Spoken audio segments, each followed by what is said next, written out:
¡Payaso! ¡Reséñame! Después de este querido teaser que me ha metido aquí mi compañero T'Challa del Major League, del infinito, vamos a hablar de uno de los mejores guionistas que actualmente e innegablemente están en la del panorama del cómic internacional, y estamos hablando de mi querido Warren Ellis. Y Warren Ellis, we trust, todos lo sabemos.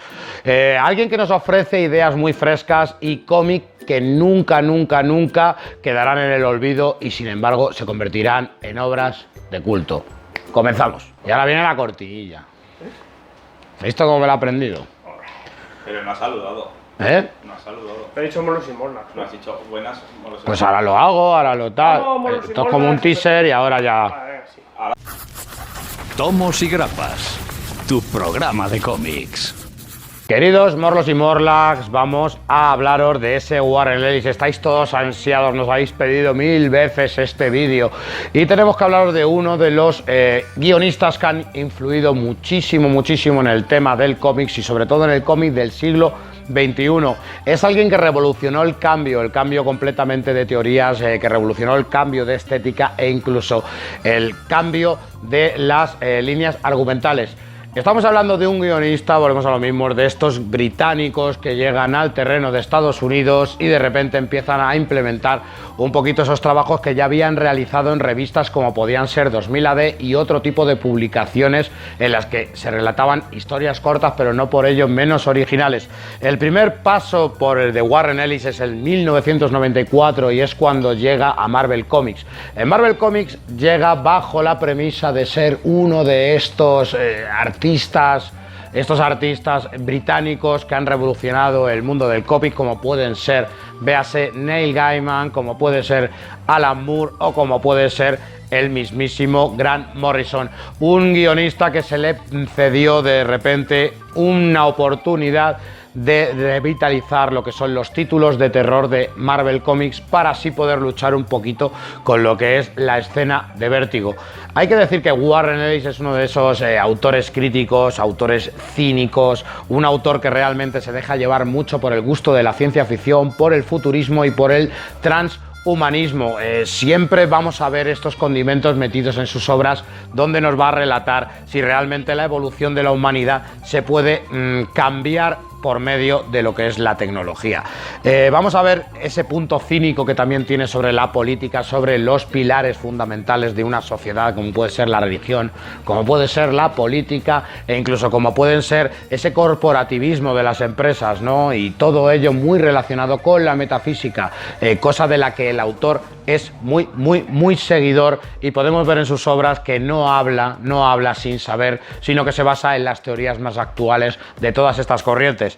Hay que decir que llega Marvel Comics y le llegan y le prometen que va a revitalizar esos títulos de terror para competir con Vértigo, y el primero que le ofrecen es Hellstrom, Daimon Hellstrom, el hijo de Satanás, una obra que junto a Leonardo Manco, donde Leonardo Manco hace un dibujo prodigioso, nos enseñan a este Daimon Hellstrom como nunca lo hemos visto antes e intentan darle unos toques de terror y de macabrismo que hizo que llegara a la serie al número 21, pero no por ello sin tragedia, sino por ello sin ningún tipo de polémica.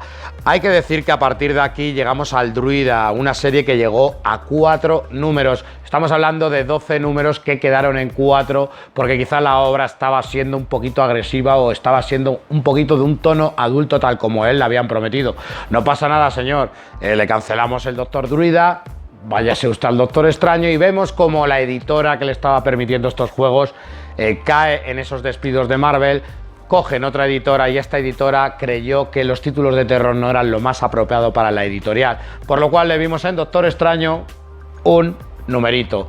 A partir de ahí ya se lo dejó al señor Mark Buckingham, etcétera, y vimos que no era el camino del señor Warren Ellis. No le dejaron llevar ese terror al extremo, donde se ofrecían muertes e incluso uno de estos personajes, hay que decirlo, el Doctor Druida, le hizo una de las muertes más escabrosas, que no sabemos para qué vale, porque a día de hoy le hemos visto vivo por ahí por otras páginas.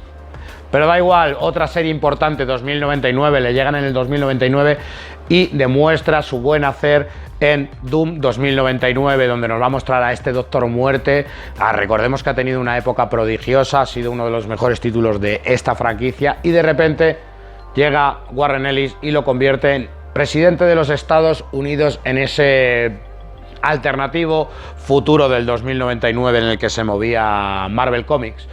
Tiene otros títulos también, hay que decirlo, por ahí le hemos visto junto con nuestro Carlos Pacheco en Starjammers, llegamos a verle incluso cómo intentó revitalizar una franquicia como era la Mutante con su X-Force, con su X-Man o con su Generación X, pero vimos que esto no despegó del todo y realmente cayó. Le hemos visto en Excalibur y le hemos visto en Excalibre también, en esa era del apocalipsis, y vimos cómo su paso por Marvel iba todavía fraguando lo que era un buen guionista. Y seguimos con Marvel. Si algo se revitalizó fue ese universo Ultimates, también en Marvel Comics, ¿no? Ese señor Mark Millar, ese señor Brian Michael Bendis, metiéndonos el universo tan personal. Aquí vio una cabida el señor Warren Ellis, que sabemos que por el superhéroe tan clásico y por el superhéroe tan bonachón no tiene mucho gusto, y aquí ve un filón para hablarnos de lo que es el ser un ser borracho de poder, como puede ser lo que hizo en Ultimates, ¿no? Esos 4 fantásticos Ultimate, donde nos presenta un Doctor Doom completamente nuevo y que tiene mucho parecido a este del 2099. A partir de ahí vemos cómo fragua también esa trilogía de Galactus, una nueva trilogía de Galactus en el universo Ultimate, hecho por tres completas miniseries que completan lo que es esa nueva visión de la visita a Galactus. Galactus como un ente cósmico. Vamos a ver que hay muchísimo más y vamos a ver que es todo más complejo, todo un poquito más adulto y todo, ¿por qué no decirlo, un poquito más macabro y muchísimo más agresivos? Hay que decir que en esta etapa la verdad nos da unos Ultimate Fantastic Four bastante interesantes, con nuevos conceptos de los personajes, y nos da una nueva trilogía también muy adaptadas a los tiempos en los que estamos. Hay que decir que también tocó Iron Man, incluso Iron Man en Ultimate lo tocó con las Armor Wars, que es una readaptación de esa famosa saga de finales de los 80 para lo que es unos nuevos tiempos que implican una nueva tecnología. Otras series que podemos hablar de Marvel, hablamos de Next Wave, una serie donde se recupera personajes secundarios, pero una serie bastante divertida, con muy mala leche y que se ríe un poquito de lo que es el universo superheroico. Hemos tenido en Astonishing X-Men haciendo algunos arcos argumentales que tampoco es que sean una maravilla, pero ya nos meten ese tema del transhumanismo que nos mete en todas sus obras. Por otro lado, yo creo que una de las más famosas en los últimos tiempos, Caballero Luna, ha cogido una reformación de lo que es el personaje, ha jugado con el tema de la locura, se ha hecho acompañar del señor Declan Shalvey y nos ha mostrado un cómic muy interesante y una readaptación de un viejo conocido por todos los Marvelitas,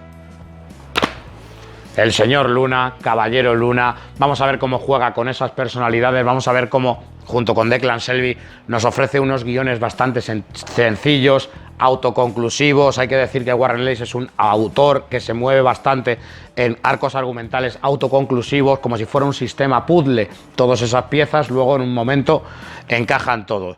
Hay que decir que vamos a pasarnos también de ahí a Marvel, vamos a ver esos trabajos menores de Avatar. Avatar hemos tenido Stranger's Kiss, hemos tenido Freak Angels, pero yo creo que lo que le dio más fama y lo que realmente nos interesa en este tema del superhéroe es la trilogía del superhéroe. Estamos hablando de Black Summer, estamos hablando de Super God y estamos hablando de No Hero, una visión muy distinta de los superhéroes, pero siempre muy oscura y muy acompañada de tragedia, como le ocurrió lo mismo en ese Ruinas, ¿no? Ese trasunto oscuro de lo que era el Marvel, donde nos va a demostrar que muchas veces un gran poder no lleva una gran responsabilidad, sino que lleva una gran locura y a un gran abuso de poder. Donde yo creo que tiene su fuerza, donde yo creo que realmente empieza a culminar es a finales del siglo XX. Estamos hablando de 1999, donde saca 2 series que quizá fueron las más representativas en el mundo del cómic, cambiaron el lenguaje del cómic, cambiaron las tramas del cómic, nos invitaron a estar en un mundo más adulto, y estamos hablando de 2 obras tal como Authority y Planetary. Authority, que ya venía de su Wildstorm, que venía de ese trabajo en Wildstorm, primero en Image, más tarde en Wildstorm, y vamos a ver cómo nos usa todos estos personajes para ampliarnos ese universo y mostrarnos lo que es el mundo del superhéroe, pero un poquito más gubernamental, ¿no? Un poquito más captado por lo que es el gobierno, solo que de repente un día los superhéroes se ven con poder, ven que los políticos, las fuerzas del orden no toman buenas decisiones, y yo con poder, ¿por qué no cambiar el mundo? Esto es lo que nos presentó Authority. En su primer arco estuvo Warren Ellis, quien luego culminaría en su segundo arco, Mark Millar, quizá una historia un poquito más loca, pero muy bien, que nos llevaban a un nuevo siglo XXI donde los héroes no eran tan héroes y tenían bastante pies de barro. Planetary para mí una de las grandes obras, no es secreto si digo que para mí es una de las grandes obras, está en mi top 10 de cómics, y estamos hablando de un auténtico homenaje del señor Warren Ellis a todas las pautas del cómic. Estamos hablando de un homenaje al pulp, estamos hablando de un homenaje al superhéroe, a las tiras de prensa, a lo que es la novela, a lo que es el cine. Todo se va a ver reflejado aquí. Incluso vamos a ver una pequeña crítica a lo que le hizo DC Comics en Vértigo con su etapa de Warren Ellis, donde le fue censurado un número. Vamos a ver incluso cómo hace esa crítica ácida. Pero bueno, para críticas ácidas tenemos que pararnos quizá un poquito en Transmetropolitan, otra de las grandes obras de Warren Ellis, que aquí lo que va a hacer es dinamitar completamente lo que son los pilares de una sociedad moderna, lo que es la religión, lo que son los medios de comunicación, lo que es el gobierno, y vamos a ver cómo bajo una mirada cínica, una mirada crítica de nuestro querido Spider Jerusalem, que pone las palabras de Warren Ellis en su boca, vamos a ver cómo critica todos los estratos de la sociedad. Una obra bastante buena, una obra que puede haceros divertiros bastante. Tenemos a Darick Robertson, veremos cómo Darick Robertson, un personaje que ya de por sí curra bastante con Gareth Ennis, vamos a ver cómo también hace su trabajo aquí con Warren Ellis. Hay que hablar de otras obras, Global Frequency, si hablábamos de pequeñas historias cortas que hacían un patrón. Tenemos Global Frequency. Global Frequency nos va a hablar de una sociedad bastante secreta, algo gubernamental que está oculto. Vamos a tener policías, vamos a tener periodistas, hackers, miembros militares. Vamos a tener a todo tipo de gente contratada como células durmientes, hasta que un día surge un peligro global y son reclutados y tienen que ir misión por misión resolviendo estos peligros. Vamos a ver cómo cada historia está va a tener diferentes personajes, va a tener una trama diferente, y vamos a ver cómo hay diferentes dibujantes y diferente equipo creativo que va a traernos lo que es la historia de Frecuencia Global y lo que nos va a hacer caer en lo que es ese tipo de agencia. También tendríamos que hablar de Fell, obra que pasó muy mala suerte, porque quizá tuvimos 6 números inspirados en cosas reales que el señor Ellis encontraba en la prensa, asuntos muy turbios, asesinatos muy turbios, muertes muy turbias que él retrataba completamente dentro de este cómic, desde los ojos de un detective que pasaba a una ciudad un tanto extraña donde ocurre de todo. Hay que decir que también tenemos tema de ciencia ficción. Orbitador, por ejemplo, tenemos este Orbitador. Ellis, una de las cosas que realmente recurre siempre es esa ciencia ficción, pero una ciencia ficción que, como hemos dicho, está muy basada en todos los conocimientos que tiene y en todo el interés que tiene este artista por ello. Lo podemos ver aquí con Orbitador de Colin Doran, con el color de Dave Stewart, en el que vamos a ver ese viaje espacial con todas sus consecuencias.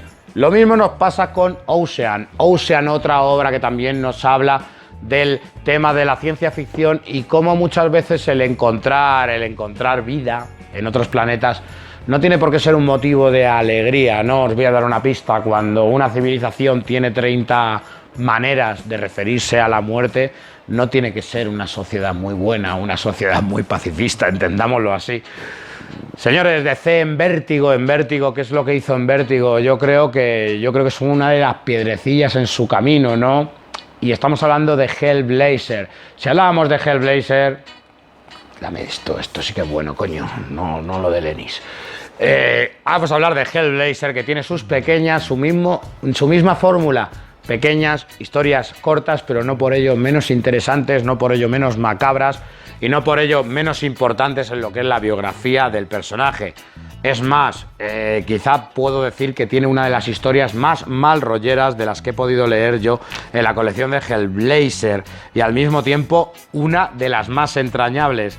E incluso vamos a ver aquí cómo recopila ciertos mitos de su tierra, vamos a ver cómo nos meten ese tema de las leyendas urbanas que circulan por toda Inglaterra y vamos a ver cómo lo mete de una manera bastante graciosa bajo los ojos del señor John Constantine. Y creo que no me equivoco si digo que últimamente el señor Warren Ellis nos tiene a todos pendientes con dos grandes obras muy bien estructuradas, dos obras bastante interesantes, de las cuales tenemos, por ejemplo, Trees, una de las más ansiadas, estos árboles, esta invasión extraterrestre, pero si no son humanoides y son realmente árboles lo que vienen aquí, vamos a ver la importancia de este cómic, que no es la invasión en sí, sino que es los problemas sociales que surgen a partir de esta invasión. Para ello nos va a poner en los ojos de distintas personas dentro del mundo post-invasión para que realmente veamos qué es lo que ha ocurrido en el mundo y que sintamos un poquillo como esas personas. Warren Ellis junto a Jason Howard nos va a traer una obra que realmente nos tiene a todos ansiado, a la espera estamos de ese segundo tomo y por supuesto de un tercero. Pero yo no puedo irme sin nombraros lo que para mí ahora mismo es una de las grandes maravillas de Warren Ellis y de Image, y estamos hablando de Inyección, uno de los cómics que más me han impresionado en estos últimos tiempos, porque tenemos a las grandes cabezas pensantes, tenemos científicos, tenemos un espía, tenemos un detective, tenemos una hacker y tenemos un mago blanco. Chan chan. A partir de aquí se les contrata para la inyección, se les contrata para que hagan el mundo un lugar mejor. Con esas grandes mentes se construiría un mundo bastante mejor. Pero ¿qué ocurre cuando a ese programa dotado de inteligencia se le da parte magia y se le deja actuar? El mundo, es verdad que no se volvió más fácil, sino que se volvió más interesante, porque ellos quisieron eso. Ellos quisieron un mundo más interesante para poder desarrollar sus habilidades y no hacer un mundo aburrido. Les sale el tiro por la culata y veremos cómo esta inyección, este sistema de medio místico, medio de inteligencia artificial, va a trastocar lo que es el tema de la realidad, basándose en lo que son la mística y basándose en lo que son en las leyendas urbanas humanas y todo lo que es la mitología. Una obra que recomendamos completamente, 3 volúmenes lleva, no va a ser una obra que se extienda mucho, pero la verdad es que es Warren Ellis al 100%. Como decíamos en la introducción, hemos podido dejarnos muchísimo. Yo creo que lo que os hemos hablado ha sido perfectamente las obras que más nos han interesado, incluso las obras que más podéis conseguir. Podríamos hablar muchísimo más de Avatar, pues tiene obras menores, pero son más difíciles de conseguir, mientras que realmente las grandes tenemos la suerte que las tienen ahora mismo las editoriales y podemos disfrutar de ellas. Warren Ellis, un guionista que se adaptó a la época y es más, que adaptó los cómics al nuevo siglo XXI. Un guionista que no debéis dejar pasar y que por supuesto siempre le tendremos encumbrado, algunos más, otros menos, pero algunos más le tendremos encumbrados en ese top 3 o en ese top 5 de guionistas, al menos por mi parte. ¿Tú qué opinas, Alfredo? ¡Salve! Warren Ellis. En Warren Ellis we trust. All right. A mí me gusta, a mí Warren Ellis me gusta. Dani, ¿y esto me lo cojo? ¿Pero esto lo ha hecho Warren Ellis? No sé. ¿Pero este señor qué hizo? ¿Meter un gol? ¿Y de penalti? ¿Pero este qué es? ¿Premio Nobel de literatura o premio Nobel de física? No sé. ¿Me lo compro? Esto es una mierda. True history.